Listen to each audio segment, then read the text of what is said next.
During the darkest nights of World War II, when entire cities vanished behind blackout curtains and silence became really the only shield the average family had left, a different kind of defence was being built in living rooms and hallways across Europe. It wasn't a weapon, and it didn't rely on electricity or factory-made parts. It was hidden beneath the floorboards, waiting quietly in the dark, ready to speak only to the people who knew how to listen.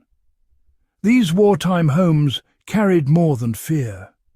They carried ingenuity, clever, mechanical, no-fail systems designed by civilians who understood that the enemy wasn't always an army. Sometimes it was a looter slipping through a back door, a soldier stepping where he shouldn't, or a stranger testing a latch during curfew. And while modern security is, obsessed with cameras, sensors and apps, these families built something far more subtle. A silent alarm made of wood, nails, tension and pressure. An early proof that survival doesn't begin with technology. It begins with understanding the physics under your feet. As air raids shook cities and blackout rules turned neighborhoods pitch black, families realized that the danger didn't end when the sirens faded. Looters took advantage of chaos, occupying forces entered homes unannounced, and spies moved through towns, studying who lived where. Electricity failed often, batteries were nearly impossible to find, and making noise was honestly pretty risky. Civilians needed a way to know when someone stepped inside their home without alerting the intruder. That forced people to look downward, toward the old wooden floors that carried every sound and vibration.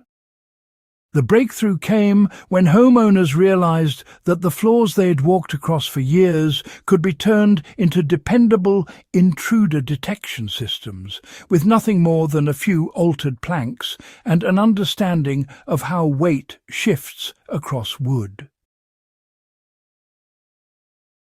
Wooden floors aren't perfectly rigid. Even the tightest, most well-built planks flex slightly underfoot. Wartime civilians took advantage of that natural behavior. They loosened select floorboards or mounted them on small spacers so those planks shifted differently from the surrounding surface. Under normal steps by the homeowner, the board behaved predictably. But when an intruder stepped on it, the pressure hit at unfamiliar angles, creating a movement that triggered a subtle indicator below.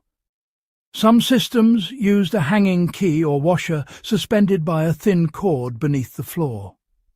The moment the altered plank dipped, even by a few millimeters, the object tapped a hidden surface. To anyone else, it meant nothing. To the homeowner lying awake in a silent house, it was a message. Someone is inside. Other designs use suspended nails that scrape gently against tin or metal strips, soft enough not to alert the intruder, but distinct enough to wake someone who had trained themselves to hear that specific sound. These weren't traps. They were early mechanical sensors that relied on physics instead of electronics. In Britain, many families connected the moving plank to utensils hanging inside a cupboard. The vibration caused the items to shift or gently tap each other. Only someone familiar with the house would notice it. Nothing loud, just a controlled signal meant for one set of ears. In Eastern Europe, where many homes had cellars beneath wooden floors, the method took a different approach. Instead of hanging objects, they positioned slightly bent nails beneath specific planks so that any downward motion dragged the nail across a thin metal strip. That faint scraping noise carried through the quiet of the night without travelling far enough to reach the intruder. Even in places with limited resources, the principle remained the same. Make the floor speak softly and only to the people who needed to hear it.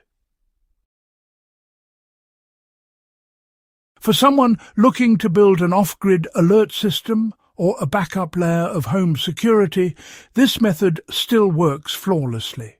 A single plank near an entryway or hallway can be loosened just enough to allow micro-movement. Rubber spacers, furniture felt pads, or small hardware store springs can serve as the base.